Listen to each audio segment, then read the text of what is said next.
RCF. RCF Lyon, des souris et des hommes. Avec Jean Pouly aujourd'hui. Bonjour Jean. Bonjour Lucie. Désinformation, contre-pouvoir ou enfant naturel d'Internet. Aujourd'hui, on parle de la réinformation.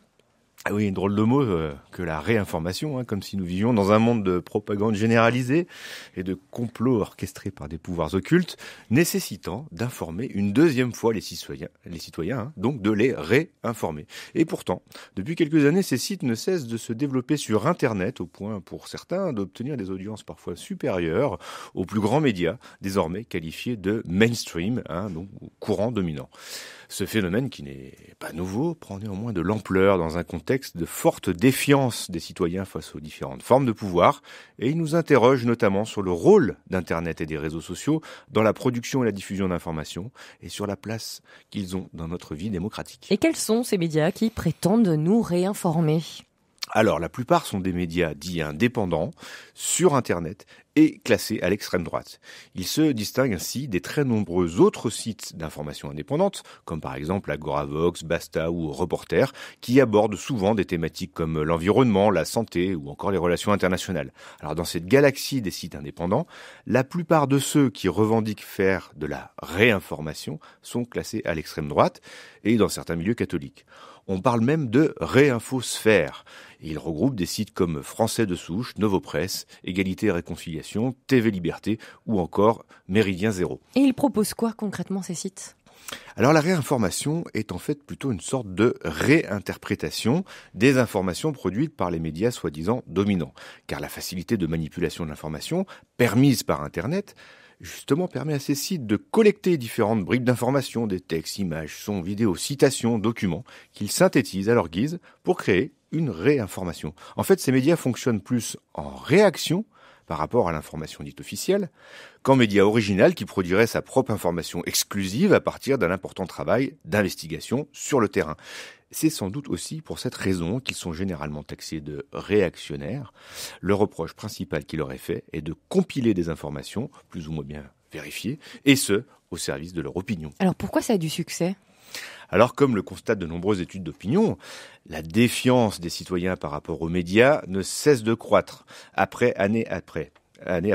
Et pour Jean Quatremer, correspondant de Libération à Bruxelles, elle repose notamment sur l'uniformisation des journalistes, qui seraient très majoritairement blancs, issus de la classe moyenne supérieure, ayant fait une école de journalisme ou sciences politiques.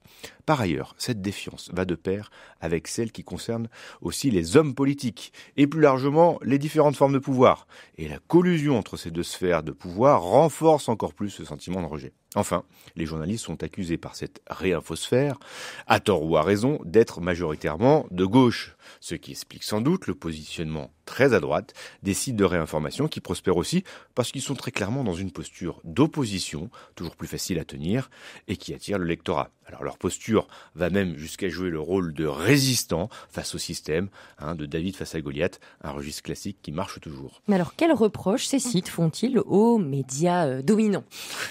Eh bien, il y a deux grandes critiques qui reviennent en boucle dans la réinfosphère et en fait, ils concernent l'indépendance des médias. Tout d'abord, les sites de réinformation reprochent aux médias mainstream d'être largement subventionnés par l'État, alors qu'eux-mêmes fonctionnent de façon indépendante et le plus souvent bénévole. Ensuite, le fait que 95% de cette presse dominante soit détenue par 4 milliardaires et capitaines d'industrie contribue aussi à alimenter la machine à complot et les critiques sur l'indépendance de ses principaux médias. Cette perception est aussi renforcée par les liens, avérés ou non, entre ces hommes d'affaires, patrons de nouveaux médias, et de nombreux médias, et le pouvoir politique, de droite comme de gauche. Au-delà de ces éléments de contexte très français, est-ce qu'il ne faut pas non plus plutôt interroger la nature même d'Internet dans ce phénomène ? Et oui, parce que cette pratique de la réinformation est très liée aux technologies de l'information.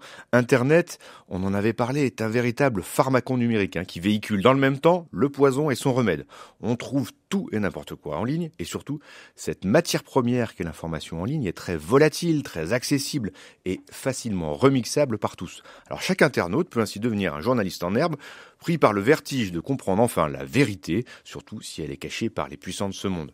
Or les journalistes le savent par expérience, Lucie, que la vérité est une notion bien plus complexe et que la déontologie journalistique requiert notamment la vérification des faits. Et alors en quoi Internet est spécifique dans ce cas-là ? C'est un média de nature horizontale qui met tout à plat. Il y a beaucoup moins de hiérarchie dans l'information que l'on trouve sur Internet, car tout le monde y est, et notamment l'ensemble des journalistes, qu'ils soient des médias dominants ou alternatifs. La place d'arrivée d'une requête sur un moteur de recherche ne dit pas grand-chose de la nature de l'information trouvée, de sa fiabilité et de la qualité de ses sources. Par ailleurs, Internet a donné naissance aux fameux réseaux sociaux qui constituent aussi une formidable caisse de résonance médiatique, véhiculant dans le même temps de vraies informations, mais aussi un ensemble de rumeurs, d'allégations, d'approximations et bien sûr de fausses informations.